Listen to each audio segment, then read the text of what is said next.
The village settled into its usual evening hush, each household tucked behind low stone walls and arching vine trellises. A gentle stillness flowed through the air, broken only by the far-off call of a nightjar or the soft bray of a donkey somewhere, near the stables. Inside their modest home, Septimus carefully placed another log onto the fading hearth fire. The orange glow painted gentle shadows across the stone floor, while Livia laid a light woolen blanket across Alia's legs as she dozed on the sleeping bench beside the window. Livia picked up her spindle and flax bundle again, continuing to twist the threads with slow, circular motions, the fibers passing through her fingers in a quiet rhythm. Spinning wool was one of those tasks that carried not only the needs of the home, but the memory of her mother and grandmother before her. Each length of thread was like a line in the poem of her life. Sturdy, warm, simple. The gentle creak of the spindle and the crackle of the fire filled the room with a kind of lullaby for grown hearts. Outside the open window, a cool breeze stirred the scent of ripe figs and lavender.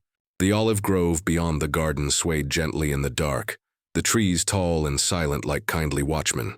Somewhere near the well, an old man hummed a lullaby to his goats, a song passed down from a time before the roads were paved with stone, when the stars were counted aloud like grains of barley. Septimus lowered himself beside his wife and watched her work for a moment, his large hands resting on his knees. "You always make it look like the thread is dancing," he murmured. Livia smiled without looking up. "Only because the thread knows the way," she replied softly. They spoke like this sometimes, in phrases and thoughts that floated gently between them like drifting leaves on a slow river. There was no need to explain too much. The years had shaped them, not unlike the pottery in Varro's shed or the paths carved between their fields. Everything had its place, and each day folded peacefully into the next like cloth over a sleeping child. Alia stirred slightly and blinked awake, the firelight dancing in her soft eyes. "Mama," she whispered, "can we go to the vineyard tomorrow?" Livia brushed a curl from her daughter's cheek and nodded. "We'll go after the bread is made." Alia gave a drowsy smile and curled back into the woolen shawl, comforted not just by the answer, but by the certainty of it. In this village, the tomorrows were never loud or sudden. They arrived quietly, wrapped in the scent of rising dough and carried by the footsteps of neighbors. That night, sleep crept into every corner of their home like gentle mist. The fire sank low into glowing embers, and the stars held their place above the roof tiles. The rhythms of village life, like the beating of a steady heart, continued even as dreams took root in the minds of those resting beneath the thatched ceilings. The fields would wait until dawn, the olive trees standing as sentinels in the dark, while the family dreamed of fig harvests, cool riverbanks, and sunlit market days. Morning returned slowly, as it always did, with birds chirping along the garden wall and the pale light of the sun filtering through linen curtains. Livia was the first to rise, moving quietly so as not to disturb the others. She stepped out into the courtyard where the air was fresh and still damp with dew. She bent near the herb garden, brushing her fingers over the mint and chamomile, drawing in the soft fragrance with a smile. Inside, she began preparing bread, mixing the flour with water, a pinch of salt, and a drizzle of olive oil, her hands moving in the same motions her mother had taught her. The dough took shape slowly, gently kneaded and folded, then left to rest near the warm stones of the hearth. Septimus rose soon after and went to the tool shed to prepare his scythe. Today, he would check the lower wheat fields and clear the irrigation channels that had collected leaves during the recent winds. Alia was slower to wake. She sat up blinking, then leaned out the window to greet the morning sun, waving at a neighbor's cat as it trotted across the low wall. She dressed in her simple tunic and helped her mother sprinkle flour onto the board. Livia gave her a small piece of dough to shape into her own tiny loaf, which she did with great care, pinching the sides and decorating it with a single bay, leaf pressed into the top. As the bread baked, the home filled with a comforting scent. The table was set with clay bowls, a wedge of soft cheese, and a few fresh plums from the tree near the garden gate. They ate together again as they always did, slowly, gratefully, before setting off for the vineyard.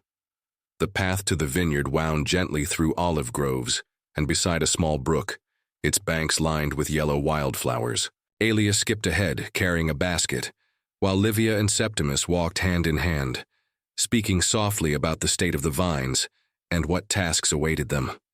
When they arrived, the vineyard shimmered with dew, the grape clusters heavy with promise. Livia began inspecting the lower rows, plucking away damaged leaves and checking for signs of mold. Septimus adjusted the trellises, tightening the cords and realigning the stakes. Aelia, meanwhile, gathered fallen grapes and built small towers of stones under the shade of a fig tree. The morning drifted by in peaceful rhythm. No rush, no noise, just the slow dance of hands and tools and wind. The sun warmed their shoulders, and birds sang overhead, darting between the vines and soaring against the bright sky. A short while later, they sat beneath the fig tree to share a bit of flatbread and cheese, sipping water from a shared clay jug, their words few and their smiles easy. As they rested, the breeze picked up again, carrying the scent of baked earth and distant rosemary. Livia leaned her head on Septimus's shoulder, and Aelia laid her basket beside her, content. These were the moments that made up a life, not grand or loud, but steady and whole, like the deep roots of the vineyard or the worn stones of their kitchen floor. Midday passed slowly. They continued their work with renewed care, knowing that the vines they tended would feed not only their family, but the community that wove its life around the rhythm of seasons. And as the afternoon stretched on, they returned home again, their hands dusty, their hearts light, and the sound of their footsteps lost beneath the hush of evening once more.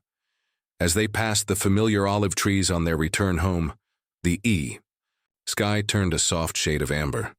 The sun, now descending behind the distant hills, bathed the land in gentle hues of gold and rose. Shadows lengthened across the stone pathway, dappling the worn ground with the silhouettes of leaves dancing. In the light breeze, birds called softly from the rooftops and hedgerows, their songs slower now, as if they too were preparing to rest.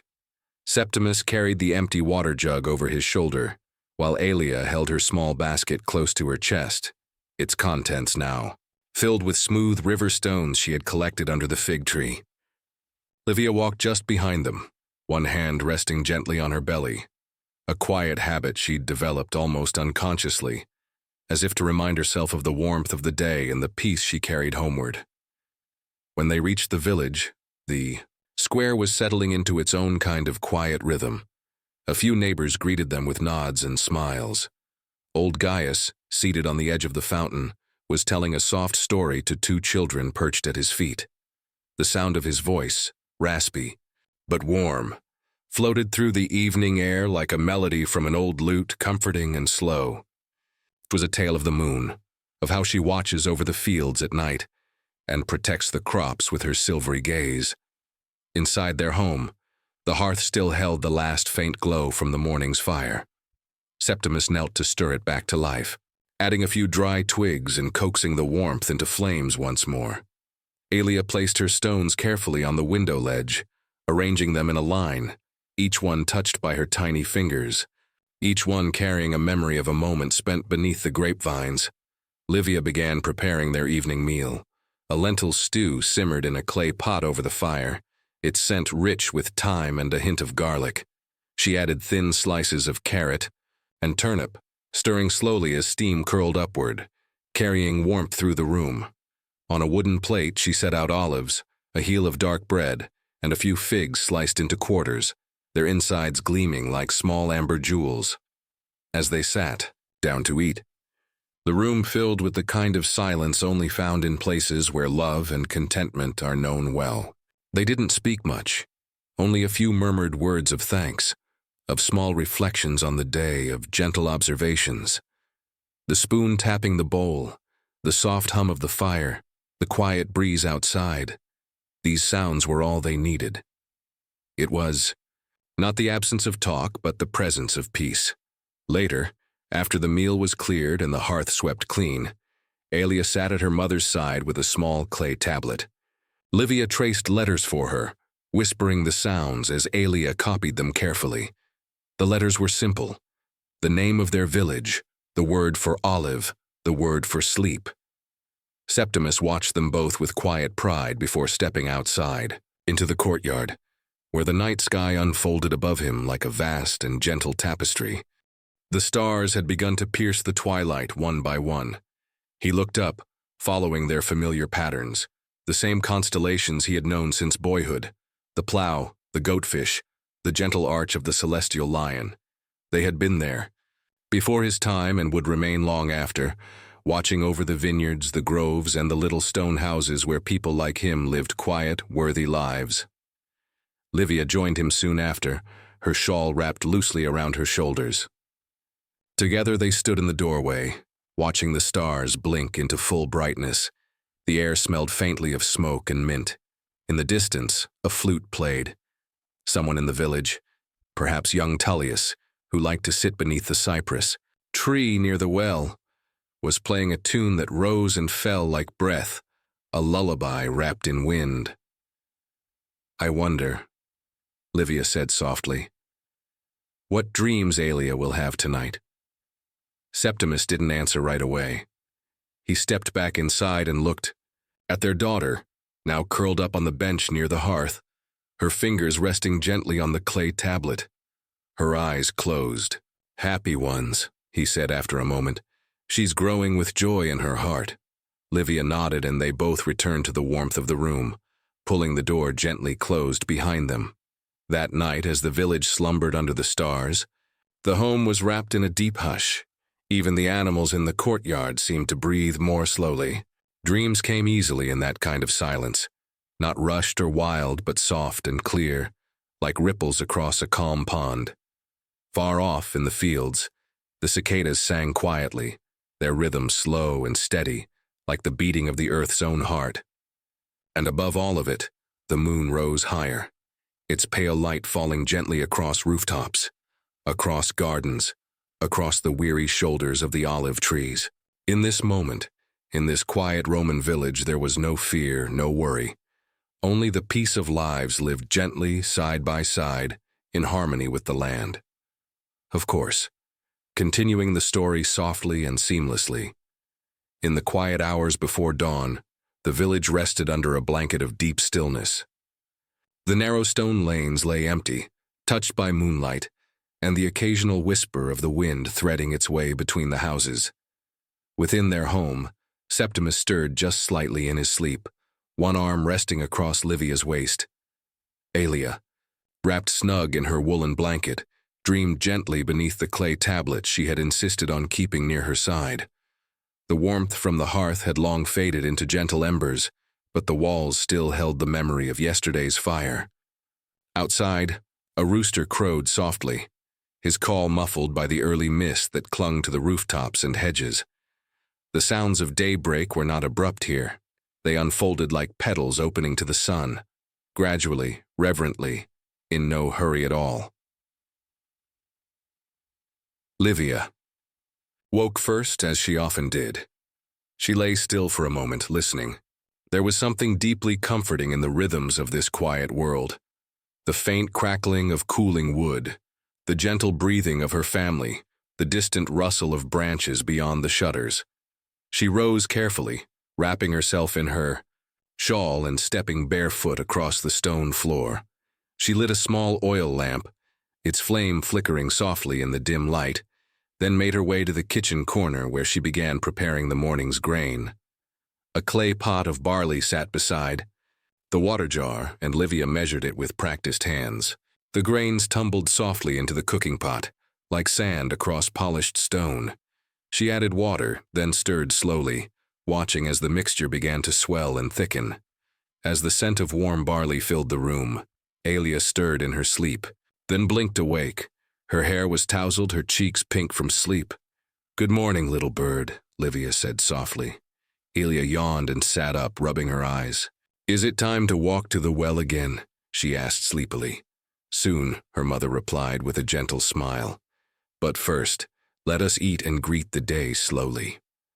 Septimus joined them shortly after, his eyes still heavy with sleep but his expression peaceful. He kissed Livia's cheek, then ruffled Aelia's hair as he sat down beside the hearth. As they ate their morning porridge, the family spoke in quiet tones, the way people do when the world around them is still asleep. They shared simple dreams, small plans for the day, and laughed softly at a story Alia told of a chicken she had dreamed had grown wings and flown to Rome. Once their bowls were cleaned and the morning warmed by the sun's soft descent, they stepped outside into the village. The dew still clung to the grasses, and a thin mist rose from the fields. The neighbors were beginning to appear. Marcia, the baker's wife, sweeping her doorway. Lucius, the cobbler, inspecting a pair of worn sandals with a thoughtful frown. Septimus offered a wave to each of them, and Alia skipped ahead, collecting dewdrops on her fingertips as she went. As they neared the well, the sun began to peak fully above the horizon, casting long rays of light across the village and giving everything a golden sheen. Alia stopped and pointed excitedly. "Look, Mama," she said. "The olive trees look like they're glowing," and they did. The moisture on the leaves caught the sun just right, making each olive branch shimmer softly in the morning air. Livia knelt beside her daughter and placed a gentle hand on her shoulder. "The trees are waking up just like us." They filled their jugs slowly, then made their way back home by a different path, one that passed through a small grove of almond trees. The trees were in bloom, their pale blossoms drifting down like tiny feathers. Alia reached up to catch one and held it in her palm. "Do you think the blossoms fall because they're sleepy?" she asked. Livia smiled. "Maybe they've danced all night and now they're ready to rest." That day passed gently. Septimus worked in the garden behind the house, planting a new row of beans near the stone wall, where the sun lingered longest. Livia tended to the herbs, whispering to the basil and the thyme as she watered them, a quiet ritual passed down from her grandmother. Alia played near the old fig tree with her cloth doll, pretending the doll was a merchant from Alexandria, come to trade silks and honey for stories and figs. At midday they rested in the shade of the olive press, the air fragrant, with crushed leaves and distant rosemary. Septimus took a short nap, his wide-brimmed hat tilted over his face, while Livia read softly to Alia from a scroll borrowed from the village elder, a tale of a dolphin who guided lost sailors home. In the middle of the afternoon, Livia gently reminded Alia, "You know, little one, it helps us a lot when people enjoy our stories. If they like what we share about our village, our days, our peace, they might choose to listen again." Alia nodded solemnly, her eyes wide with understanding. "So maybe they'll share the stories too," she whispered, "and more people can dream with us." Livia kissed the top of her head. "Yes, my love, that's how stories grow, like olive trees, one branch at a time." By evening, the rhythm of the village slowed once again. The sun dipped low, and the shadows stretched across the vineyards. Livia and Septimus stood by the doorway, watching Alia chase fireflies beneath the grape arbor. She twirled, laughed, then stood still, her arms raised as if welcoming the night. Later, bathed and wrapped in soft linen, she nestled into her cot while her mother sang a lullaby in a voice barely above a whisper. The tune carried through the house, mingling with the scent of lavender and warm earth. The moon cast its light across the floor in a slow arc, and soon the family slept once more. Beyond the village, the land exhaled. The mountains, the fields, the trees, they all seemed to pause. There was no rush, only peace, only the steady rhythm of days lived with care, nights folded in quiet rest and dreams as smooth and endless as the sky itself. The next morning began with a hush even deeper than the one before. A soft mist lingered over the countryside, curling gently around the low stone fences and clinging to the edges of terracotta rooftops. Alia was the first to wake, blinking slowly in the half-light that filtered through the wooden shutters. She sat up without speaking, listening to the muffled world around her, the occasional drip of water from the eaves, the rustling of hens beginning to stir in their roosts, and the soft breathing of her parents nearby.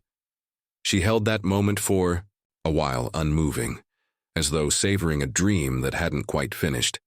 Livia stirred soon after, smiling as she saw her daughter sitting so still. She reached over and smoothed Alia's hair, her fingers moving softly over the girl's curls. "A quiet morning," she whispered. Alia nodded, still not ready to speak. She only held up the little bundle of dried lavender she had kept beside her pillow. "I dreamt the fields were purple," she finally said. "They are, for a little while," Livia replied, glancing toward the window. "When the sun hits the hills just right." They moved about the house gently, mindful not to wake Septimus. Just yet. Livia prepared warm milk with a touch of honey, and Alia helped by placing fresh reeds in the little basket they used for straining. The movements were small, careful, filled with purpose but never hurried. It was in this rhythm that the family thrived, an unspoken agreement that each moment deserved space to unfold. When Septimus finally rose, he did so with a soft sigh and a stretch that made his shoulders crack. "That mist smells of spring," he murmured, taking a cup of the warm milk. "Maybe the first fig blossoms will open today." He was right. By midday, as the sun climbed steadily and the mist lifted from the hills, the fig tree beside their home had begun to bloom. Alia noticed it first, tugging on her father's sleeve and pointing excitedly to the soft white petals emerging like secrets from between the branches. Septimus crouched beside her and touched one gently with the back of his finger. "These will be sweet when the summer sun ripens them," he said. "I want to pick the first one," Alia whispered. "You may," he replied, smiling. "But only if you sing to it each morning." That became her new task, one she took on with the seriousness only a child can carry. Each morning she would sing to the fig tree in her quiet, sleepy voice. Some mornings, she made up songs about the wind or about bees and their golden feet. Other days, she hummed little tunes she'd heard from passing travelers or learned from Livia's lullabies. The tree stood there patiently, as trees do, drinking in her music. Their days unfolded with the steadiness of river water. Septimus continued tending to the kitchen garden, weaving baskets when the soil was too wet to work. Livia began dyeing fabric again, soaking wool in vats of soft blues and ochres, her hands stained but her heart content. Alia sometimes helped, her stir the pots, the heat rising in shimmering waves around them as the colors deepened. At night they would gather near the hearth, each of them with something simple in hand, a scroll to read, a bit of mending, or a piece of fruit to share. The fire would crackle softly, and the shadows would dance against the walls. These were the moments they all cherished most, not for their excitement, but for their gentleness, the kind of moments that seemed to hold the entire meaning of life. Within them, quiet, shared, lasting. Occasionally, a traveler would pass through the village. A tanner from the hills, a merchant from the coast. They brought with them stories, sometimes goods, sometimes letters from distant relatives, but always, they remarked on the village's stillness. "It feels like time slows here," one merchant said while sipping water from Livia's jug. "As if the gods themselves decided to rest for a while among your olive trees." Livia had smiled and replied, "Perhaps they did, or perhaps we just listen better." One such afternoon, the family sat beneath the arbor, the vine leaves casting mottled shade across the table. Alia nibbled on a honey cake, her feet swinging gently above the ground. Septimus was carving a handle for a new tool, and Livia was winding yarn. It was in that moment that Alia looked up and said, "Will the world always stay this soft?" Septimus paused his carving and looked to the hills, the sunlight reflecting in his eyes. "Not always," he said softly. "The world changes. The wind can rise, storms may come, but this," he gestured gently around them, "this is what we carry inside, this softness, this stillness, and if we remember it, we can return to it even when the world is loud." Livia nodded, her voice warm. "Like a lullaby you hum when you're frightened. Or a fig blossom," Alia added, "that sleeps in the tree until it's ready." That night the sky bloomed with stars. The Milky Way stretched above the village like a great river of light. They lay on woven mats outside their home, looking up in silence. Alia pointed to a cluster of stars. "That one looks like a sheep," she said. "Then we shall call it the Dreamer," said Livia, "because it's watching over the fields while we sleep." Septimus chuckled quietly. "The Dreamer it is." And as the stars wheeled above them and the cicadas sang their lullabies, the family drifted into sleep, wrapped in the comfort of their gentle life. The sun rose slowly over the distant cypress trees, casting golden streaks through the morning haze. In the village, where stone paths wound gently between terracotta homes, the peaceful rhythm of life carried on. Septimus awoke early, stirred by the distant bleating of a neighbor's goats and the cooing of doves that had made a home under their roof's eaves. He lay still for a moment, listening to the sounds of the world beginning again, his breath even and slow as he watched the flicker of sunlight dance across the wooden beams above. Livia stirred beside him, her eyes opening gradually as if she too was trying to hold on to the last threads of sleep. She smiled gently as she turned toward him. "Another day," she whispered, her voice a breath in the calm.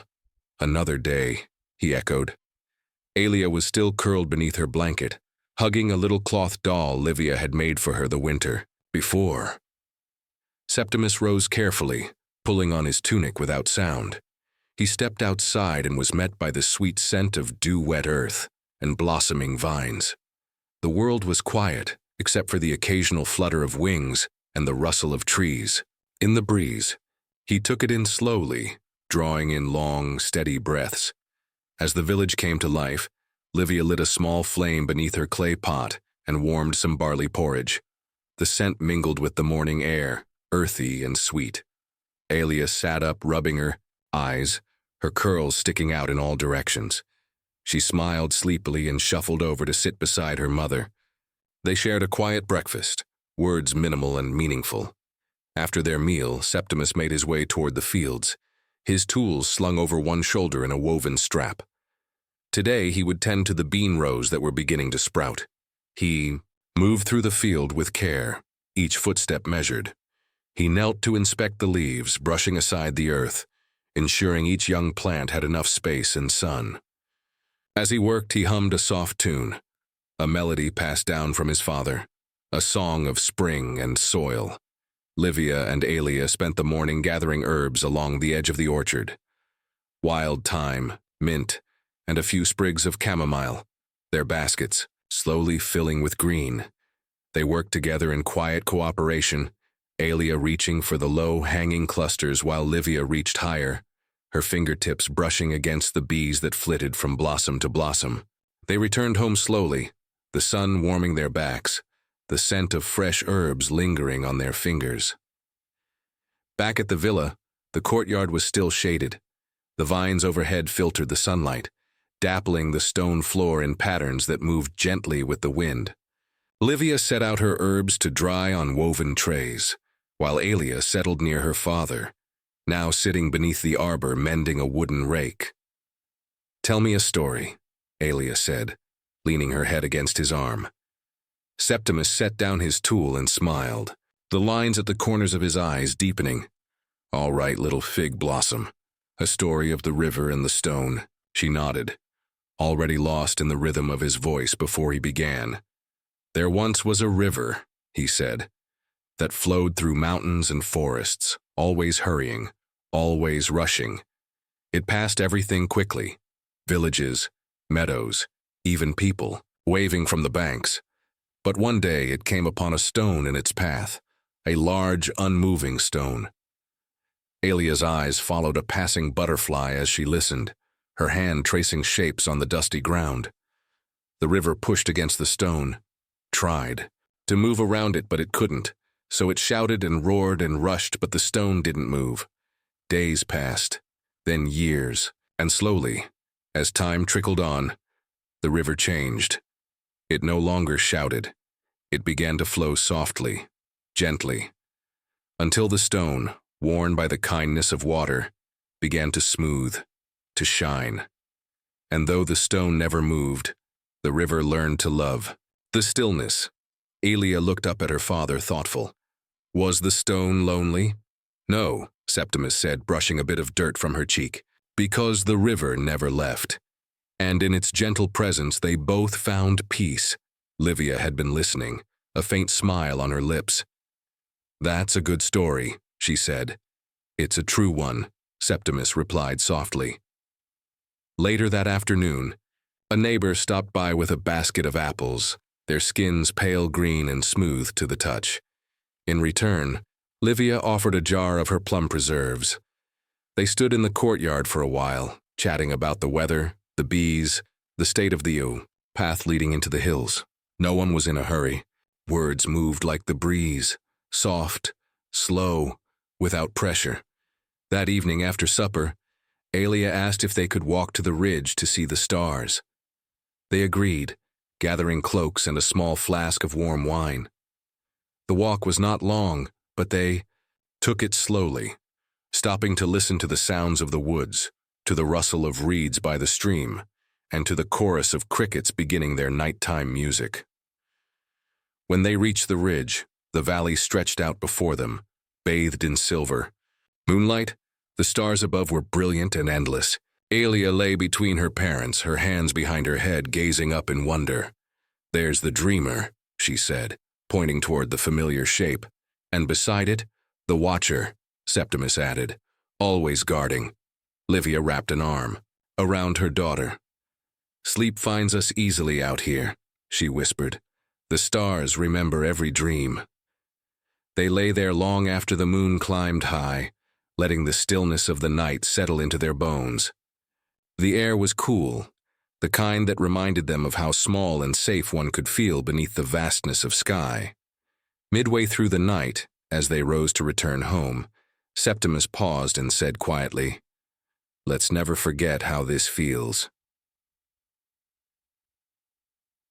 "Won't," Alia said, squeezing his hand. They walked home in silence, wrapped in wool and warmth, guided by the soft light of the stars. Morning came gently once again, with the air cool and clean as it slipped between the olive trees and across the rooftops of the village. The sun peeked shyly over the hills, casting a soft golden wash across the landscape. Alia stirred first, this time opening her eyes slowly to the quiet rustle of leaves and the low hum of distant voices beginning the day. She slipped out from beneath her blanket, tiptoeing toward the small hearth where her mother was already preparing the mornings. Livia stood in a calm rhythm, her hands moving with quiet precision as she ground lentils with a smooth stone. The scent of crushed herbs filled the air, lavender, a touch of rosemary, and fennel. She smiled at her daughter without words, handing her a fig to nibble as the porridge simmered. Alia sat near her, watching the steam curl into the cool morning. Light, her eyes still soft with sleep. Septimus soon joined them, stretching slowly before stepping outside to feel the earth beneath his feet. The early dew kissed the soles of his sandals, and he took a moment to breathe in the world. It was in these unspoken routines, shared glances, small smiles, the familiar sound of footsteps across stone, that their peace bloomed each day. The simple beauty of knowing what would come next, yet still finding joy in every step. After breakfast, they prepared for a visit to a nearby grove where a small group of villagers would be gathering.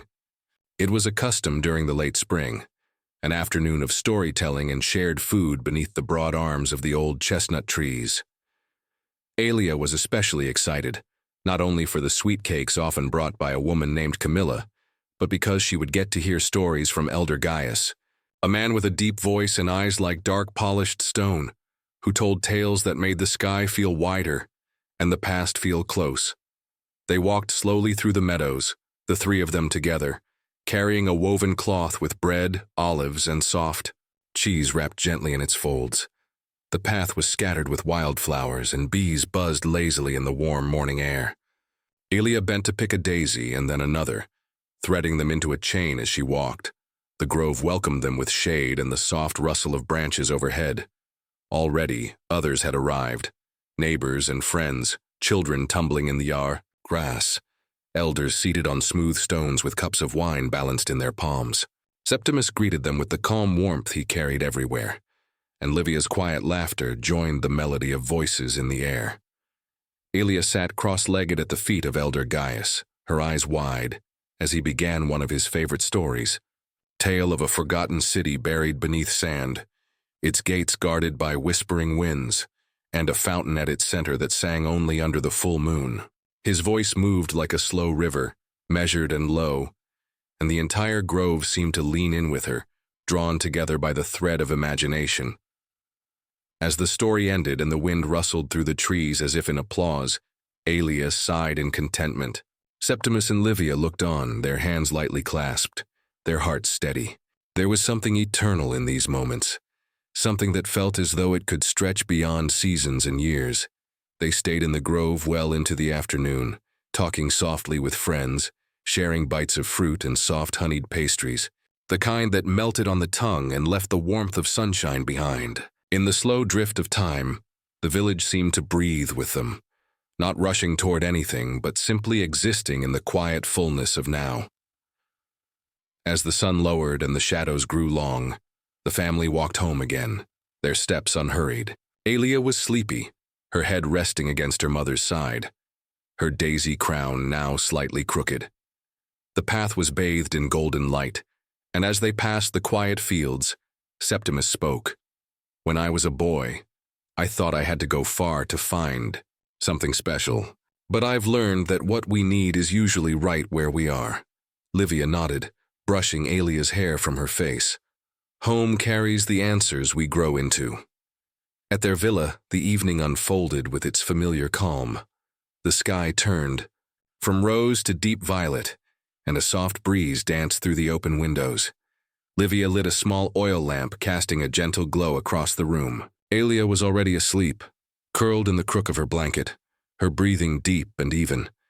Septimus sat near the hearth, rubbing his hands together to work the day's dust from his skin. Livia joined him, and they sat together in silence, watching the lamp flame flicker. It was a quiet language they shared, one of presence and peace. No need to fill the space with words when the heart was already full.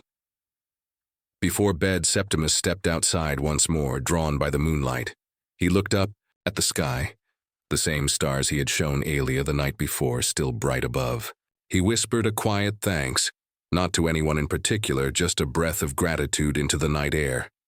Back inside, as the lamp burned low, the villa sighed into sleep. The world outside settled into stillness, and within its walls, the gentle dreams of a peaceful family stirred softly like leaves in a spring wind. Midway through the night, Livia murmured in her sleep and reached for Septimus.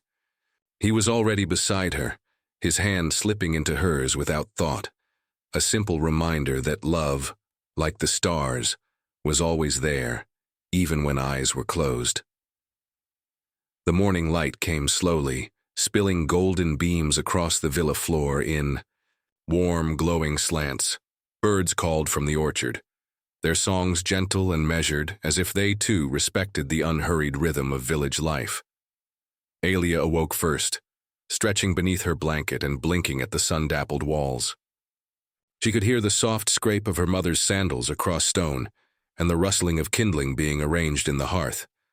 The scent of spelt bread and simmering milk drew her into the kitchen where Livia stood, stirring slowly with one hand while crushing dried herbs with the other. She greeted her daughter with a smile and a kiss on the head, motioning for her to set the table with clay bowls and spoons worn smooth with use. Aelia moved without speaking, her steps familiar and her heart content. These quiet morning rituals were as much a part of her as the rising sun. When Septimus entered, his hair still tousled from sleep and his voice a soft rumble, Aelia giggled at the sight of him trying to tuck his tunic properly. He winked at her as he sat, inhaling deeply the comforting scent of breakfast. They ate slowly, savoring the warmth of the porridge, the sweetness of honey, and the delicate tartness of preserved quince. Afterward, Septimus packed a small satchel with a water skin, a simple meal wrapped in cloth, and a carved wooden figure that Aelia had given him, an offering of luck for the day's work. He would be helping rebuild a neighbor's storage shed, a project that brought together several villagers in quiet companionship. Before leaving, he kissed Livia's temple and tousled Aelia's hair, promising to be home before the stars showed their faces. Livia and Aelia stayed behind, tending to their small herb garden first. The lavender was beginning to bloom, sending its calming perfume into the warm air. They moved slowly, pinching dried leaves, tying small bundles of rosemary, and checking on the creeping time that lined the edges of the stone path.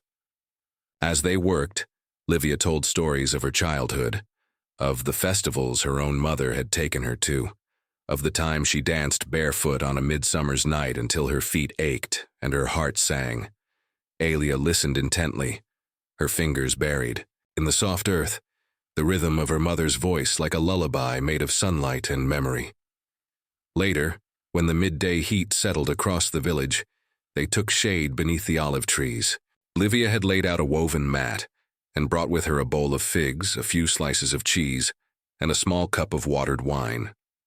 Alia lay on her back, watching the way the leaves danced above her, the sunlight flickering like gold coins tossed into the wind. Her mother hummed a tune she often sang while weaving, a slow, drifting melody that felt like rocking boats and quiet shores.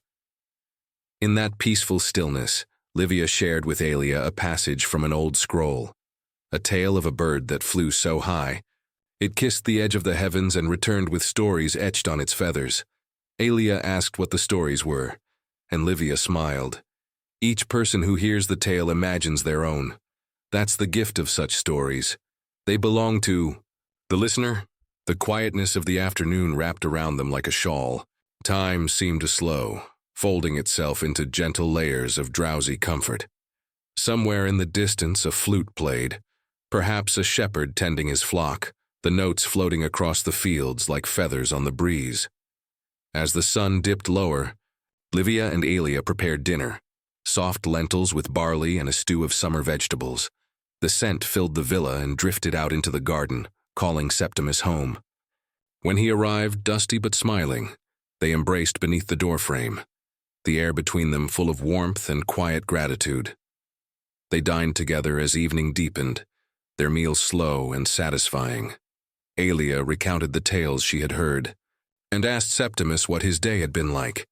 He told her of a sparrow that had perched on the half-finished roof, chirping as if offering advice, and of the way the sun had cast long shadows across the wood like waves upon sand. After they ate, they sat outside once more, watching the stars begin to gather. Alia rested against her father's side, her eyelids heavy. Livia wrapped a shawl around them all and leaned into Septimus, her voice a soft murmur. "It's in these moments that we are most ourselves." He nodded, gazing upward. "The world is big, but here, it feels just right." As Alia drifted into sleep, the sky stretched overhead like a deep, endless ocean. The stars blinked quietly, bearing witness to a day spent in peace. And within the small villa tucked between orchard and field, a family breathed together, slowly, calmly, and full of love. Halfway through our gentle journey, dear listener, remember, if this story brings you peace, helps you rest, or simply warms your spirit, we invite you to like, share, and subscribe to our channel. Each gesture helps us bring more quiet stories into the world.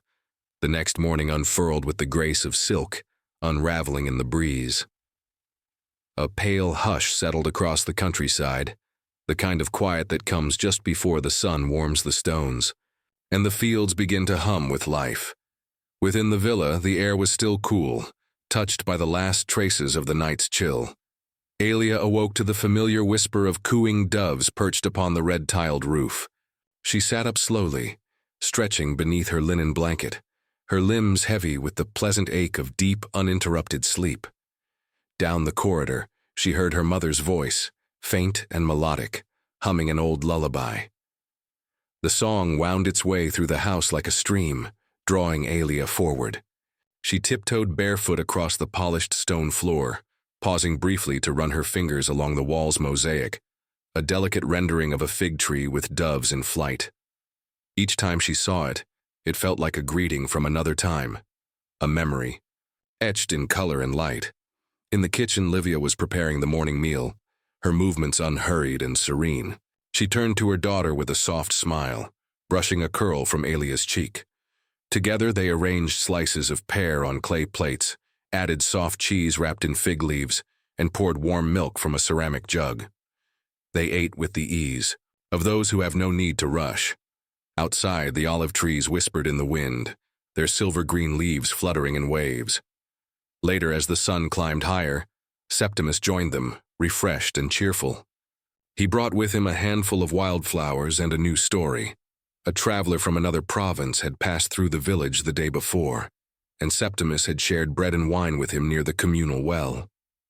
The traveler spoke of faraway hills of a town by the sea where the streets glistened with salt, and the air carried the cries of gulls. Aelia listened, her eyes wide, as Septimus described the boats that rocked in the harbor, and the songs of fishermen drifting over the waves. Inspired by the tale, Aelia spent the morning sketching on wax tablets with a stylus, tracing boats and sea creatures and distant stars. Livia watched her daughter with quiet joy, her heart filled with a kind of stillness that only a mother knows, the soft echo of seeing her own childhood reflected in the eyes of another. That afternoon, as the sun settled into a golden slant, the family made their way to the vineyard at the edge of the property. The grapes were nearly ready for harvest, their skins plump and dusky blue. Livia carried a basket for gathering herbs along the path, wild mint, fennel, and chamomile. Aelia ran ahead, her fingers brushing against the tall stalks of grass, her laughter light as wind chimes. Septimus walked with steady steps, his eyes on the sky, where a pair of hawks circled lazily. They sat together in the shade of a fig tree, the breeze gentle against their skin. Livia unwrapped a small bundle of honey cakes and handed one to each of them. The cakes crumbled delicately in their hands, sweet and golden. Aelia leaned against her mother's shoulder, content to simply watch the shadows stretch across the vineyard. "I wonder," Aelia said softly, "if the travelers' boats ever sail here, to our village." "Perhaps they do," Septimus replied. "In stories and dreams. And sometimes that's even better." Livia smiled and stroked her daughter's hair. "We carry the sea inside us, Aelia, even far from its shores." As twilight approached, they walked home slowly, their shadows long and soft on the earth. The villa glowed in the evening light, its stones warm, its windows flickering with the promise of another restful night. Inside, they lit oil lamps and shared a simple meal, barley stew with lentils and a side of olives cured in lemon and herbs. The flames flickered gently, casting dancing reflections upon the walls. After supper, they moved to the courtyard, where the sky was darkening into a soft indigo. Stars blinked above them, each one steady and reassuring. Septimus recited a passage from a scroll he had kept since boyhood, words of ancient wisdom about patience, nature, and the slow turning of time. His voice was calm and deep, flowing like a quiet stream over stones. Aelia nestled into her blanket, her head resting in Livia's lap. Livia whispered a quiet prayer to the household spirits for peace, for health, for joy in the smallest things. The crickets began their chorus, a gentle harmony that lulled the village to sleep. And as the night deepened, with the soft rustle of leaves and the occasional hoot of an owl, the family fell into silence, each thought wrapped in comfort. The world outside the villa might be wide and full of stories, but here, in this place of olive groves, warm bread, and quiet voices, was a story all their own, unfolding one peaceful day at a time. Let the calm of their world linger in your thoughts, dear listener. And if their story has soothed your spirit, helped you find rest, or simply brought you warmth, we invite you to share this moment. Like, subscribe, and pass it along to others seeking the gentle embrace of stories that whisper instead of shout. The days that followed settled into a rhythm that was as ancient as the land itself. With each sunrise, the villa stirred softly, not to the sound of alarms or urgency, but to the slow awakening of nature. Doves flapped their wings atop the terracotta roof tiles, cicadas hummed low in the trees, and the scent of fresh herbs drifted through open shutters. Each morning was a quiet unfolding, not a beginning marked by clocks, but a continuation of a story that had no need for haste. Aelia began her day tending to the small garden near the villa's northern wall. There, beneath a pergola heavy with grapevines, rows of herbs thrived: basil, rosemary, thyme, and lavender. She knelt in the soil, her hands gently crumbling the earth between her fingers. The sunlight filtered through the vines above her, speckling her linen tunic with warmth. She hummed softly to herself, an old melody her mother had sung when she was small, one that reminded her of summers long past and the distant laughter of cousins at festival time. Livia watched from the portico, weaving a new basket from willow reeds, her fingers nimble from years of practice. She found comfort in the repetitive motions, the way each strand tucked into place with quiet intention. The air around her was filled with the low murmur of bees drifting between the flowering oleander bushes. Inside, the scent of baking bread grew stronger as the hearth's fire did its work. By mid-morning, Septimus returned from the eastern field, a light sheen of sweat on his brow, but a calm smile on his face. The barley crop was coming along well, he reported, and the younger vines by the stream were showing promise. He removed his sandals and soaked his feet in a basin of cool water placed near the doorway, sighing with contentment as he leaned back and looked out across the hills. "The earth is kind this year," he said. "She gives without rush, just as she always has." Later in the day, the family prepared a midday meal together. Flatbread with olive oil and fresh mint, soft curds seasoned with thyme, a bowl of figs and sliced melon. They ate in the shade of the courtyard fig tree, its gnarled branches as familiar as the sky. The conversation flowed gently, mostly stories, of Livia's youth in the western provinces, of Septimus's first time guiding oxen through a furrow, of a dream Aelia had where she walked along a stream that led to the stars. As the sun crept toward its zenith, they retreated indoors where the stone walls remained cool. Aelia spent this part of the afternoon reclining near the atrium pool, the water reflecting sunlight onto the ceiling in wavering patterns. She opened a scroll of poetry and read aloud in a soft voice, her words floating through the halls like the scent of lavender. Livia listened while threading beads for a necklace, and Septimus dozed lightly in the corner, the gentle sound of his breathing part of the villa's rhythm. Outside, the village around them maintained the same quiet cadence. Shepherds led their flocks through the hills beyond. Potters turned clay with practiced hands, and elders sat beneath the shade of the public fountain, recounting tales from decades gone by. No one hurried. No one watched the sun with worry. It was a world unshaped by haste, where moments stretched out like golden threads, woven carefully into each day's tapestry. In the cooler hours of evening, the family walked the boundary of their land. They paused often, at the old laurel tree where doves nested, at the stone well surrounded by white daisies, at the shrine with its gently flickering oil lamp. They greeted the spirits of place with a bow of respect and a whispered thanks, honoring the land that sustained them with such quiet grace. As stars emerged one by one, Aelia traced constellations in the sky. "That one," she said, pointing, "looks like a lyre." Septimus nodded. "Or a cradle," he replied. "It can be both." Livia wrapped an arm around each of them, her heart full of the quiet joy that comes from stillness and presence. They returned to the villa under a sky woven with starlight. Inside, the fire crackled low in the hearth. The scent of chamomile tea filled the air, mingled with the last notes of a wind that had blown across the olive groves all day. They sipped, in silence, watching the shadows dance along the walls.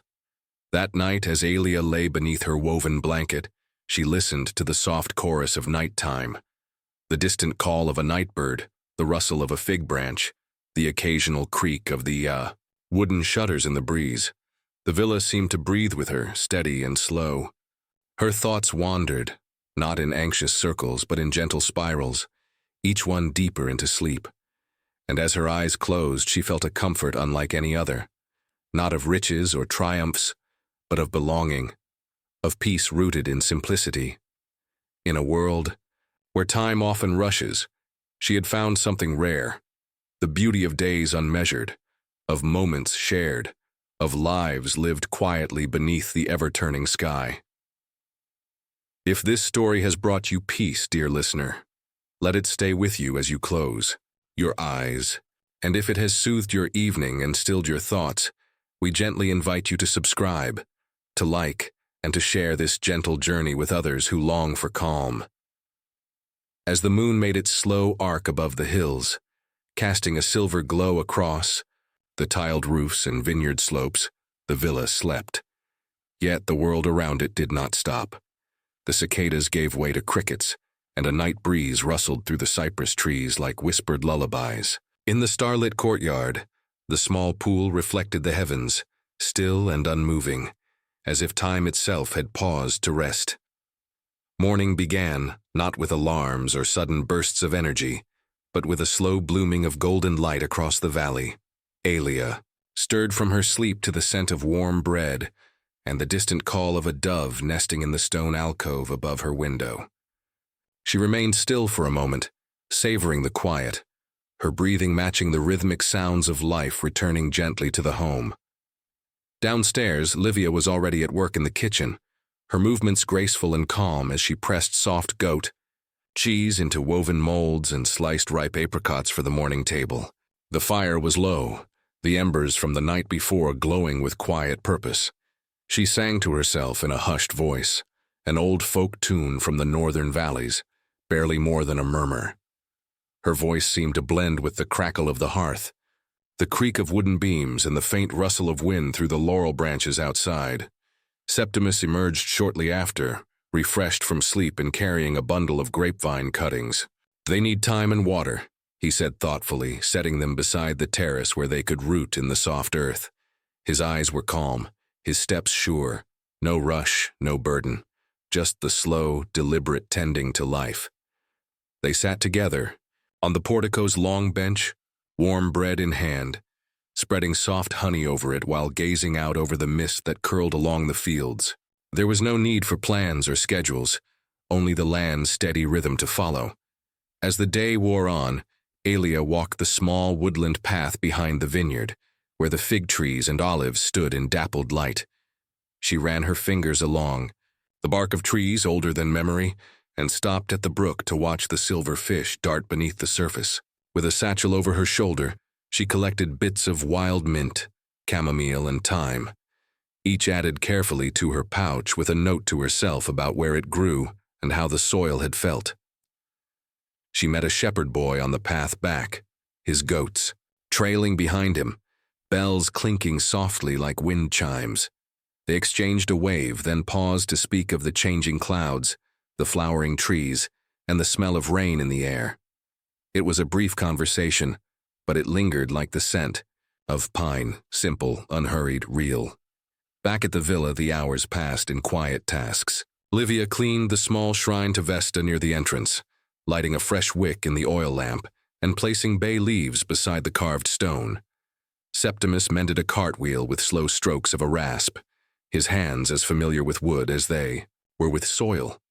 Alia wrote a letter to her cousin in the north, detailing the bloom of flowers, the size of the grain heads, and the way the stars had looked the night before. As the sun arced overhead and then began its descent, the sky softened into hues of rose and amber. The household gathered once again, this time in the courtyard, where they sat cross-legged on woven mats, eating olives, roasted chickpeas, and sliced pears. The conversation drifted as easily as the smoke from the small fire, ranging from memories to gentle laughter to moments of shared silence. And there, under the open sky, Livia recounted a story from her childhood, of a time she had become lost in the forest, but followed the sound of bees back to safety. Alia listened, wide-eyed, and Septimus added a tale of a rainstorm that once flooded their lower fields, and how he and his brother had built a raft of grapevines to ferry their tools across. Laughter came, not loud or sharp, but warm and rolling, like the hills around them. And when the fire burned low and the stars returned, they remained where they were, comfortable in one another's presence, in the deep familiarity of shared seasons. Later, as Alia prepared for bed, she paused at her window. Below her, the olive trees swayed gently. A torch still flickered near the boundary wall, casting long shadows across the stone. Somewhere in the darkness, a nightjar sang, its call ancient and rhythmic. She whispered a soft prayer, not of want or fear, but of thanks. Thanks for stillness, for belonging, for days without hurry and nights wrapped in peace. To you, dear listener, as you lie in your bed with eyes growing heavy and thoughts growing quiet. May the calm of this ancient Roman evening guide you to rest. May you feel the same safety, the same soft rhythm, the same peace that Aelia felt beneath her woolen blanket. And if this story has brought you comfort, if its slow unfolding has helped you drift closer to sleep, we gently ask you to support our journey.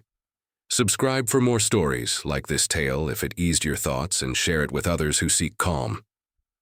Sleep well, sleep deeply, and return soon, for there are many more quiet lives and ancient days waiting just beyond the olive grove. The next morning arrived softly, cloaked in a pale golden mist that rolled gently over the vineyard hills. The dew clung to the grape leaves like tiny stars, and the world seemed hushed beneath the first warmth of the sun. Within the villa, everything stirred slowly. There was no rush, no sharp sounds, only the creak of wood, the soft shuffle of sandals, and the distant cooing of doves greeting the new day. Aelia was the first to wake. She remained in bed for a few extra breaths, watching the sunlight creep across her stone windowsill. Her fingers traced the edge of the linen blanket as she listened to the rustle of leaves outside.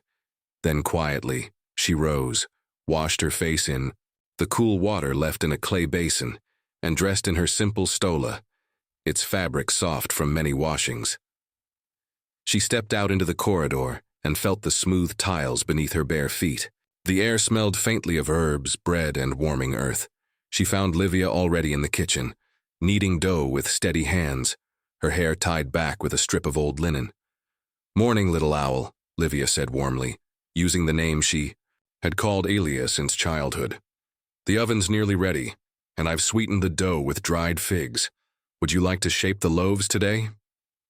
Aelia smiled, nodding, and the two women worked together in comfortable silence. The hearth crackled gently, and flour dust danced in the morning light like tiny specks of snow. Outside, Septimus's footsteps passed slowly by the open door. Was off to check the irrigation channels along the upper fields. The rhythmic clink of his tools was a quiet reassurance, as familiar as a lullaby. After the loaves were baked and cooling on the windowsill, Aelia walked down the villa's stone steps to the orchard, where the apricot trees bloomed with shy pink petals. She carried a small basket and gathered a few fallen fruits, taking her time, lifting each one gently to her nose, inspecting its softness.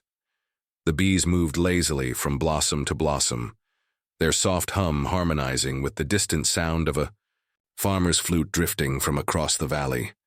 At the edge of the orchard sat an old wooden bench beneath a mulberry tree. It was shaded, cool, and overlooked the river beyond the fields. Aelia sat there for some time, writing in her leather-bound journal. Her notes were quiet observations, the shapes of the clouds, the direction of the wind, the feel of the soil, near the roots. She wasn't recording anything urgent, just the living moments that filled each peaceful day. Back at the villa, Livia had begun preparing a stew of lentils and garlic, adding sprigs of rosemary and thyme from the garden. She moved without hurry, humming again that same quiet tune from her homeland.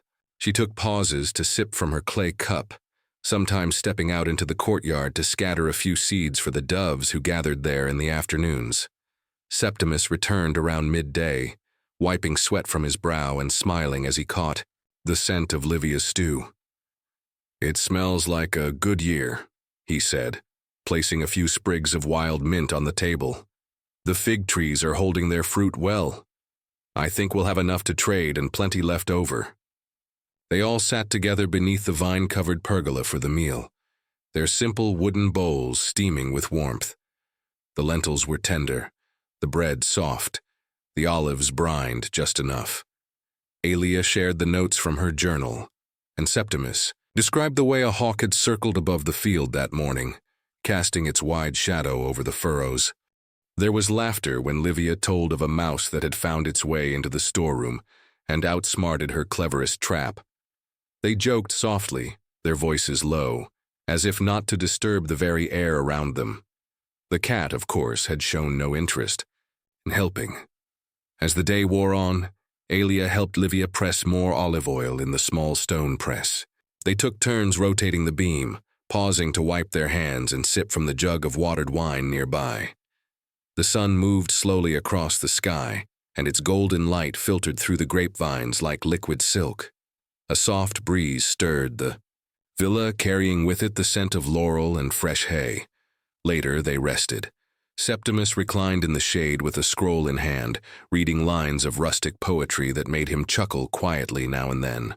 Aelia lay nearby with her head resting on a folded cloak, eyes half closed, listening to the bees and the gentle tap of olives falling into a basket as Livia sorted them one by one. It was in this hush, as the shadows lengthened and the light took on a softer hue, that Aelia spoke of dreams. "I had one last night," she said gently, "that I was walking through a temple made of trees. Every leaf whispered something, though I couldn't understand the words. I felt safe, as though I had walked into something older than time." Livia nodded slowly. "Sometimes the trees remember," she said simply, as if that explained everything.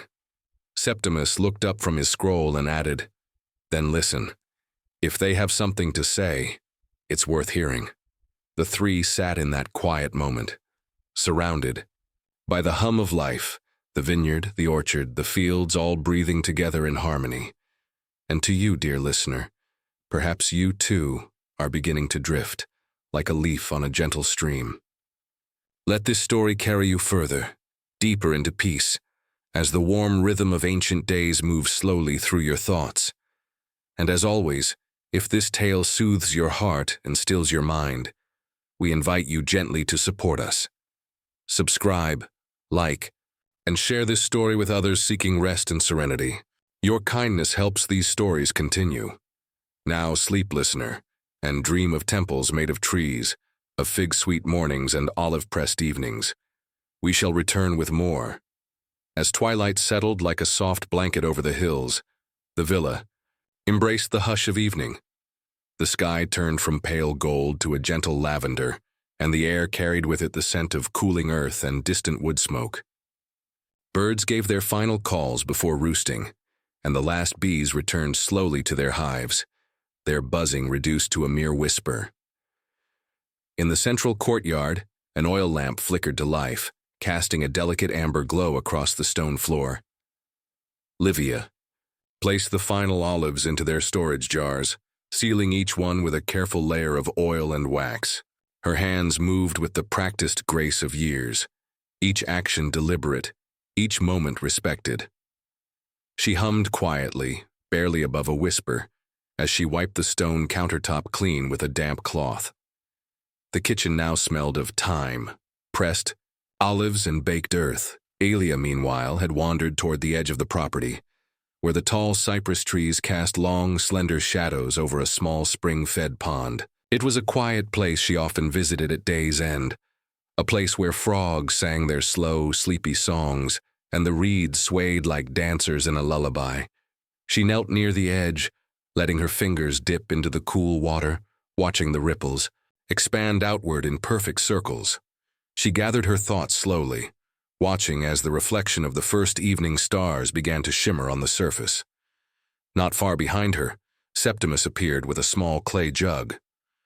"I thought you might want a little honey water," he said in that same soft, low voice of his. "I mixed in a bit of lemon balm from the garden." Aelia took the cup with a grateful nod and sipped slowly. The warm sweetness settled gently in her chest. Together they sat in peaceful silence, watching as a pair of owls emerged from the trees and floated silently across the sky, wings outstretched, like parchment gliding through the air. As the moon rose, casting a silver hue over the olive trees and vineyards, the three returned to the villa. The stone walls now radiated a gentle warmth from the sun they'd absorbed all day.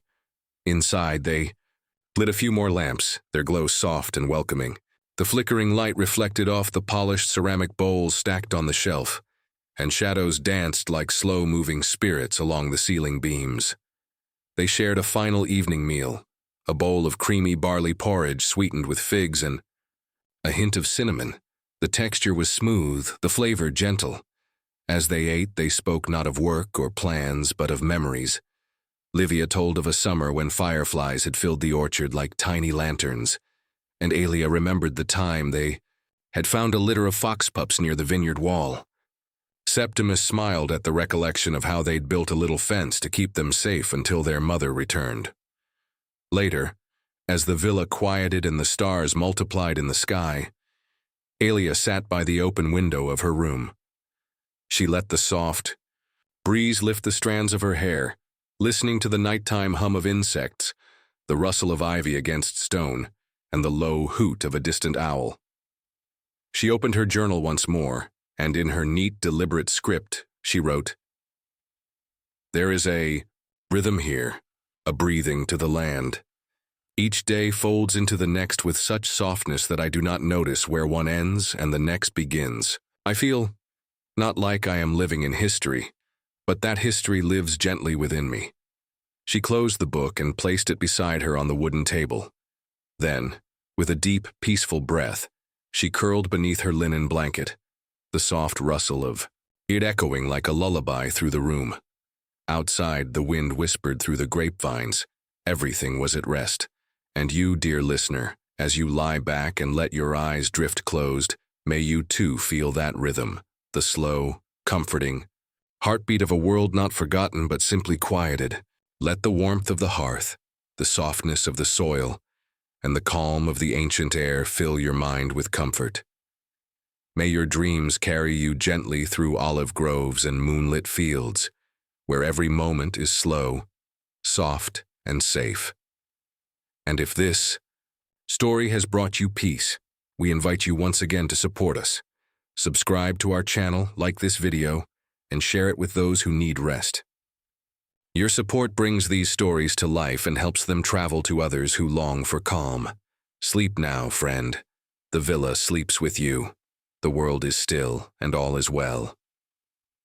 Morning crept slowly over the horizon, not with urgency, but with the gentle unfolding of golden light across the hills. A warm, amber hue spilled over the tiled rooftops and wove through the vines that wrapped themselves tenderly around the villa's walls. Dew clung to every blade of grass and every leaf, shimmering like tiny glass pearls. The quiet stillness was only broken by the low murmur of birds beginning their day with soft songs, not rushed, not loud, but murmurs of waking joy. Inside, the sea. Warmth of the rising sun gently touched Aelia's sleeping face. Her breathing was even, her hands resting calmly atop the linen coverlet, and the slight flutter of her lashes the only sign of stirring. Slowly, the light coaxed her from the calm embrace of sleep. She opened her eyes to the filtered light dancing through the sheer curtains and smiled softly, as though greeting an old friend. She rose slowly, not out of duty but out of gratitude for another simple, peaceful day ahead. Pulling a shawl gently over her shoulders, she padded barefoot through the hallway, her steps making the softest sounds against the terracotta tiles. She moved toward the open courtyard where the first light fell strongest. And there, she stood, for a long moment, letting the sun wash over her skin like warm water. In the kitchen, Livia had already begun the quiet rituals of the morning. A pot of barley was simmering gently on the stove, releasing a light, nutty fragrance that mingled with the earthy aroma of fresh thyme and marjoram. She turned with a smile as Aelia entered. Without words, she ladled warm porridge into a ceramic bowl and handed it to her gently, their hands meeting in a brief but tender moment. Septimus appeared not long after, his face weathered with sun and time, yet peaceful and unhurried. He carried with him a small basket of fresh eggs, collected just moments before. Their shells were soft-toned and warm to the touch, some still speckled with dust and straw. The three of them sat at the stone table in the shaded part of the courtyard, sharing their breakfast beneath the slow-swaying branches of a nearby fig tree. They spoke softly of the dreams they'd had, images of starlit rivers, gentle horses, and vines that whispered. After the meal, the day began to unfold with the same unhurried rhythm that had always been their way. Aelia made her way to the garden, her basket swaying at her side. The soil was still cool from the night, and she took a moment to kneel down, placing her palm gently against it, as if greeting an old and trusted friend. Around her, the garden came alive, not in sudden bursts but in the slow, persistent way that nature prefers. The bees were at work again, tracing their loops from flower to flower, and the vines, heavy with early grapes, swayed under the whisper of the breeze. She picked herbs with practiced care, sprigs of mint, clusters of lavender, long stems of rosemary. Each plant seemed to offer itself willingly, as though it too understood the peace of this place. In the far distance, the sound of a shepherd's flute floated in, so faint it could have been a memory, but it lingered, soft and bright like a ribbon of sound through the trees. In the villa, time was not measured by clocks, but by the sun's slow arc and the shifting of light across the courtyard floor. Midday passed with quiet labor. Septimus tended to the tools, cleaning and oiling them not for necessity but for respect. His hands moved slowly, the wooden handles smooth beneath his fingers. Livia prepared a meal of lentils and flatbread, letting the soft scent of cumin and coriander fill the air like incense. As they ate together once again, Aelia shared a passage she had written in her journal earlier in the morning. Her voice was soft, but each word was shaped with care. This villa breathes with us. The walls hold stories we do not know, but they speak in the rustle of leaves, in the wind passing over the fields. I feel no urgency here, only the gentle patience of the earth.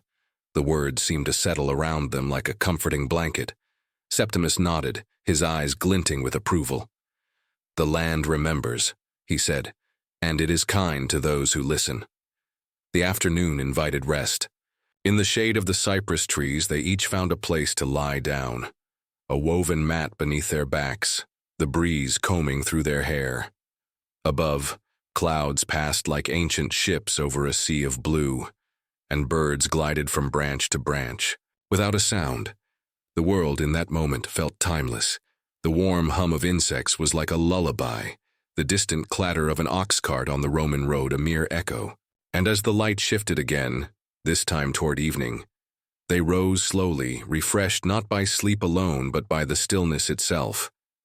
In the distance, the faint call of the evening bell from a neighboring estate could just barely be heard, carried by the wind like a prayer.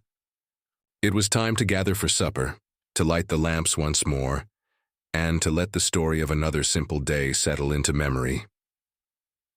We'll continue shortly, flowing seamlessly into the next portion of this calm, sleep-inducing journey through life, in an ancient Roman villa. As the sun began its descent behind the distant hills, the golden light of late afternoon wrapped the villa in a soft, honey-colored glow. The leaves of the olive trees shimmered like tiny mirrors, their silvery undersides catching the last rays of the day.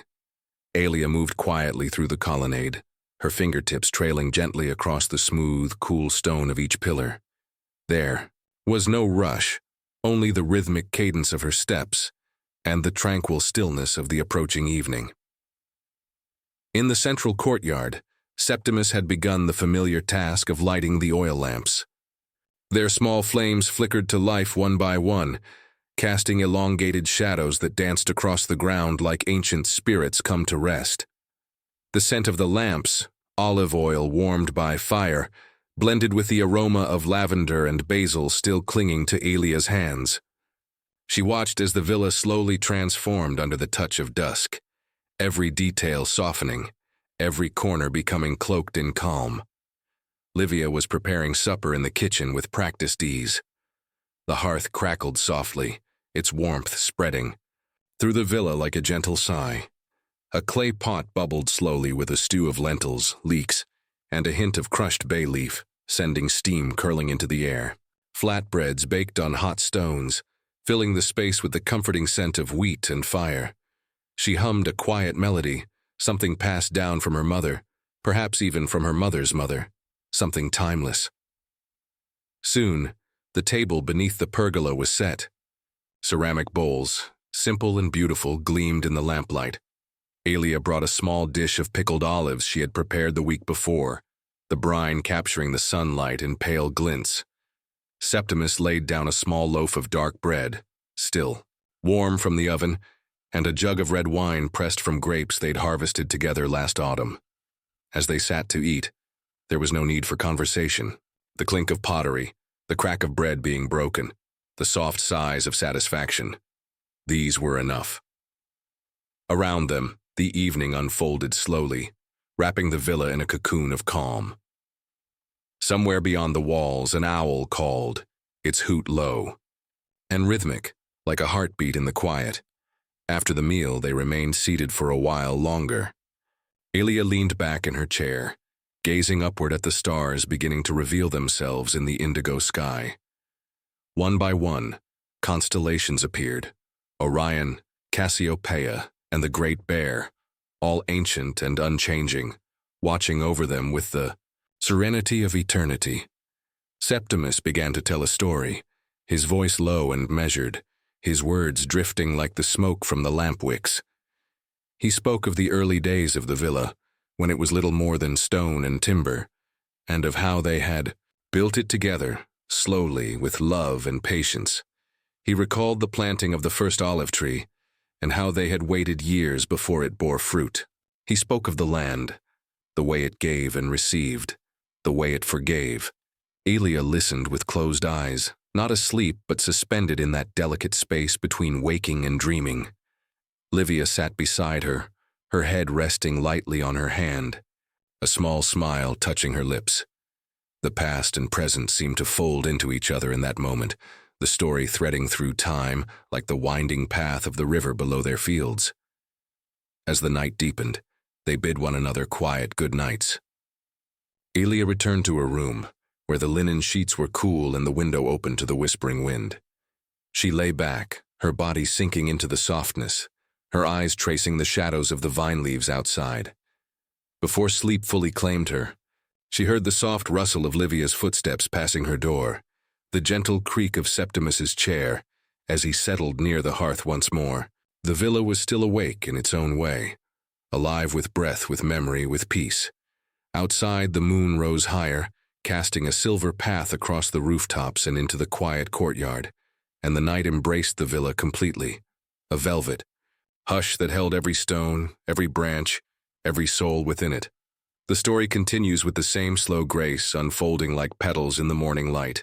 Let me guide you gently through the next part soon, where time moves with the rhythm of the stars, and the heart finds its place in the calm of ancient days. The soft hush of night lingered into the early hours, when the sky was still dark, but not without light, tinged faintly in hues of blue and lavender, the earliest hints of dawn pressing against the edges of the horizon. The world was not yet awake, but in the villa the quiet rhythm of life stirred with gentleness. Alia awoke slowly, her senses wrapped in the lingering warmth of dreams. Her room, cool and still, smelled faintly of rosemary and the linen of clean bedsheets. Outside, the cicadas had grown quiet, replaced by the rare, low call of a dove in the olive grove. She didn't rise immediately, choosing instead to lie still for a while, watching the soft movement of shadows on the wall, listening to the house breathe around her. Eventually, she rose and dressed with simple grace, wrapping herself in a tunic of woven wool the color of pale earth. Her feet found her sandals with familiar ease, and as she stepped out into the courtyard, the cool stone beneath her soles welcomed her. The air was sweet with the scent of moist soil and the faint perfume of night-blooming flowers now retreating. With the darkness, Septimus was already outside, tending the hearth fire that had dwindled during the night. He moved slowly, as he always did in the early hours, methodically stacking kindling, coaxing life into the coals, blowing softly until the first flames flickered back into being. The warmth was a comfort, though the morning was not cold. More symbolic than necessary, he greeted Alia with a nod and a smile, saying nothing, but offering her a small clay cup of warm, honeyed barley drink. Together, they sat beneath the wooden beams of the portico, watching the sky brighten. The stars, one by one, faded away, replaced by the soft bands of daylight painting the hills in distant blushes. Below, in the fields, a light mist hovered over the wheat like a veil, and from beyond the stone walls came the quiet bleating of sheep, waking to the touch of morning. Soon, Livia joined them, her hair loosely braided, her arms carrying a small basket of figs and fresh cheese. She yawned lightly, covering her mouth with the back of her hand, then sat beside them, placing the basket between them. The three shared a quiet meal, their voices kept low in reverence for the fragile beauty of dawn. After breakfast, the work of the day began, but never rushed, never jarring. Dualia moved to the herb garden, her fingers deft and sure as she snipped sprigs of mint and thyme, rosemary and dill. The herbs were gathered not just for flavor, but for their healing properties, for the scents they gave the home, for the quiet sense of purpose they brought. She placed each one carefully into a woven basket, breathing in the mingled aroma as if gathering peace itself. Septimus carried a clay jug to the well, drawing up the fresh, cold water that had sat deep in the earth. Overnight, he poured it into cisterns and bowls for the animals, watching as the goats approached with soft bleats and eager tongues. One of the young ones nudged his hand, and he smiled, scratching behind its ear, murmuring something only it could understand. Livia had begun kneading dough by the window, her hands moving in slow, circular motions, pressing and folding as the morning light crept across the floor toward her feet. The scent of yeast and flour filled the kitchen like a promise, and beside her, a pot of honey sat warming in the sun. As the morning progressed, the villa grew more alive, but never loud. The birds took up their songs in the branches above, and a gentle breeze rustled the fig leaves. Bees visited the blossoms with quiet diligence, their wings a soft hum in the otherwise serene world. Even the distant sound of a cartwheel on a village path did not disturb the calm. Rather, it added to it, another rhythm in the long, slow song of rural life. Midday arrived not as a peak, but as a soft crest. The sun stood high, its light dappled through the pergola vines. The villa, warm now, retreated into its stone-cool interiors. Aelia had returned from gathering, her basket full and her shoulders lightly dusted with pollen. Septimus rested briefly under the shade of the olive trees, his hat pulled low, a fig in one hand. Livia had finished the baking, the loaves now cooling on a wooden rack as she sat nearby, embroidering a linen cloth with pale, looping threads. It was at this point in the day, a pause in the middle of movement, that they often found the best peace. Aelia would sit near the fountain in the courtyard, the water flowing gently, its rhythm both soothing and timeless. She would often bring a scroll not to study, but to trace her eyes over familiar lines, stories of ancestors, of myth, of philosophy, words that didn't demand understanding, only presence. And it is here, in this stillness, that we remind our listeners to take a moment. If you've enjoyed this journey into the soft corners of ancient life, if the rhythms and voices of the past have brought you comfort and calm, we kindly invite you to subscribe, like, and share our stories. Your support helps us continue to bring you gentle, historical narratives designed to soothe your nights and ease your mind. Now, as the light begins to soften once again, and afternoon leans gently toward evening, let us continue, deeper into the quiet harmony of Roman life, where every hour brings its own beauty, and every breath is a reminder of peace. The afternoon light drifted down like gauze, golden and warm, casting soft shadows on the tiled floor of the villa. Time seemed to slow even more during these hours. It was not the sluggishness of fatigue, but rather the deliberate pace of a world that refused to rush. The sun, now beginning its long descent, gave everything a glow that blurred the lines between reality and dream. Aelia returned to the herb room, where she carefully tied the bundles she had gathered earlier with slender twine. The fragrance was heady, lavender and sage, sweet marjoram and crisp mint, blending into a scent that clung gently to the air like memory. She hung the herbs from wooden beams to dry, their stalks upside down, leaves whispering faintly with each movement. It was a small act, a daily one, but one she cherished. These herbs would flavor their meals, ease their colds, and perfume their linens. In their simplicity, they held life together. Outside, Septimus was polishing the wooden handles of his tools, each one a familiar extension of his hand. The spade he'd carved himself years ago, smoothed by time and soil. The pruning knife, its blade lovingly sharpened. His motions were patient, his eyes focused, but his mind calm. These tasks, so ordinary, were never truly repetitive. Each stroke of oil, each pull of cloth, was part of a ritual that gave meaning to the day. Livia had finished her embroidery, and now prepared small dishes for the evening meal. Slices of soft cheese wrapped in fig leaves, olives marinated in oil and herbs, fresh bread lightly brushed with honey. The kitchen was filled with a quiet hum, the faint bubble of simmering broth, the clink of pottery, the occasional low note of a song she hummed beneath her breath. Her movements were graceful, born of experience, and the rhythm of her work was a song unto itself. As the heat of the day lifted, a gentle breeze wandered in from the sea beyond the hills. It brought with it the scent of salt and wild thyme, and made the olive trees whisper softly to each other.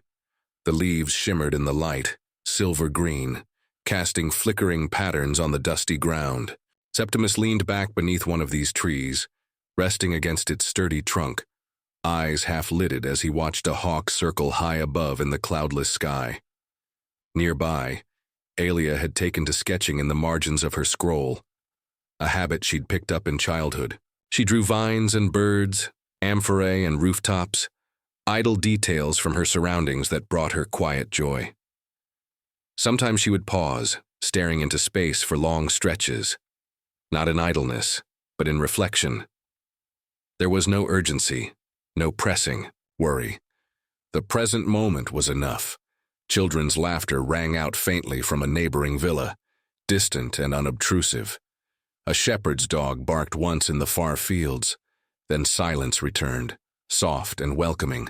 In the stillness, it was easy to forget the passage of time, to feel suspended in a world both ancient and eternal. By late afternoon, the animals returned from their shaded resting spots to graze again in the lower pasture. The goats clambered over the stone terraces, their bells tinkling lightly. The sheep moved more slowly, like drifting clouds, content in their search for tender grass. Septimus stood at the gate, leaning slightly on his staff, watching them with a gentle eye. He did not count them.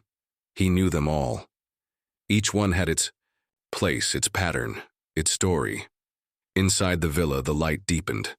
The sun's angle turned everything to amber. Shadows stretched, and the corners of rooms darkened into pools of calm. Alia lit the small oil lamps along the wall, their golden flames flickering softly. The warmth of the fire echoed in the terracotta tiles, and the walls themselves seemed to glow from within. Dinner was taken slowly, as it always was. They sat around the low table in the triclinium, reclining on cushions, savoring each bite. The flavors were simple but rich. Roasted vegetables from the garden, grains softened in broth, cheese and herbs and ripe fruit. Conversation flowed in a gentle stream, touching on memories, tasks, thoughts, and stories. No one hurried. The end of the day was something to be absorbed, not avoided. After the meal, they moved once again to the courtyard, where the stars were beginning to show themselves in the deepening twilight. The first to appear was always the same, a pale light over the eastern ridge, and its presence marked the true end of the workday. The air was cooler now, touched with the faint scent of night flowers and earth. Crickets resumed their song in the distance. Alia brought out her lyre, and with slow, deliberate fingers she played soft notes that rose into the air like drifting smoke. The melody was ancient, perhaps even forgotten by those beyond the villa walls, but here it lived on, a lullaby to the evening. Livia sang with her, her voice low and soothing, weaving gently through the strings. Septimus closed his eyes and leaned back, his chest rising and falling in rhythm with the music. When at last the night was fully upon them, and the stars numbered beyond counting, they rose one by one to prepare for rest. Alia placed her lyre aside, covered in soft cloth. Livia extinguished the last of the oil lamps, and Septimus checked the gate once more, as he always did. Routine, yes, but not without purpose. It was their way of closing the day, of folding it gently into memory. The bedrooms were cool and dark. Outside, an owl hooted softly from an olive branch. Inside, the villa seemed to sigh, settling into its stillness once more. The world turned slowly outside, but here, within these walls, time was a gentle river, steady, slow, and always flowing toward peace. As you lie down to sleep tonight, perhaps you can carry with you the quiet rhythms of this day in ancient Rome. The whispering leaves, the laughter in the distance, the warmth of shared meals, the music that softened the stars. Let these images cradle your mind, soothing and calm, a place of rest you can return to again and again. And if this story brought you peace, if it helped you find rest or simply made your evening softer, we would be honored if you would subscribe, like, and share. Each gesture helps us bring more stories like this to those who need them. Good night, traveler in time. Sleep well, and may the stars watch gently over your dreams.